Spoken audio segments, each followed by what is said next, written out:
All right, talking about knockoff of Godzilla. I've been kind of into like the monster mood here recently. Started with Godzilla 54, went to King Kong of 76, then went back to Gamera, the giant monster. Don't know what year, sorry. But, this is kind of like a B movie version of Godzilla, I'm going to be honest. I mean, the good thing was like the character or the monster design was pretty cool. A huge turtle with spikes and stuff was pretty cool. But overall, I was just waiting for this movie to end, to be quite honest. I do think I like the Arctic setting at the beginning of the movie, which is, this should be the trailer. Hopefully it's the trailer, because man, well, let me get sidetracked from Gamera for a second. But anytime I do anything from the Asian movies or anything like that, and I show any clips behind me, they block it. They get hardcore with this copyright thing, even though if you're just giving a review. So I don't know if I'm gonna. Hopefully this stays up. Anyways, the Arctic spot is pretty good. Actually, let me. What's going on here? Don't want that. Just do the trailer. Anyways, so we'll see if this survives.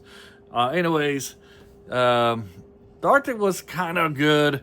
You have the fake snow, the miniature ships, and the breaking ice effects were very badly done. You can really see that it's fake, and something that I probably would have came up with, and I'm terrible at those kind of things. But you know, when you're watching this movie, you really can kind of see the tricks of the trade of how people presented or made these monster movies at the time period. And then you kind of got like, this is kind of like one of those first monster movies where you kind of have like a child kind of befriends the monster itself. As we have a kid here who really kind of likes Gamera. You know, he's trying to talk the dots out of not killing it or destroying it, fighting it. Like, Gamera just wants to be people's friends is what his kind of angle is. And I guess that would be true considering Gamera kind of helps the kid out in a tough spot.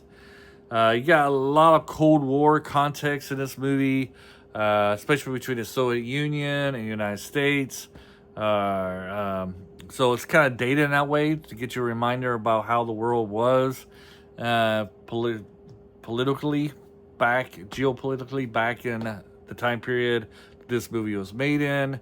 And then the ending, you know, they got very creative with the ending of this movie. This is going to be a very short review. Is that they get a spaceship and they kind of ship the monster out to outer space to Mars. I don't know what they may think that this thing is to survive on Mars, but that's what they do. Big old giant spaceship and get him out of there.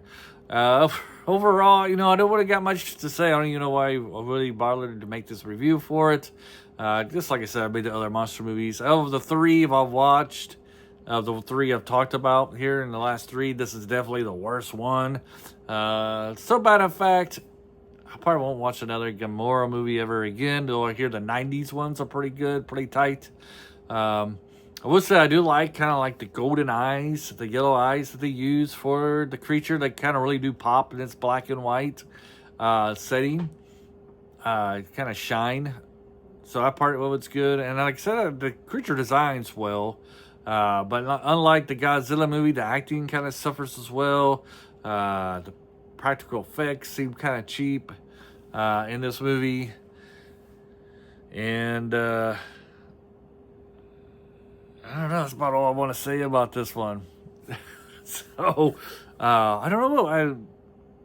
Nothing really comes to mind what else to say, but what I got on my notes there. If you've seen Gamera, let me know what you guys like. Did you love it? Do you hate it? Is there something I'm missing about this movie that doesn't really carry out?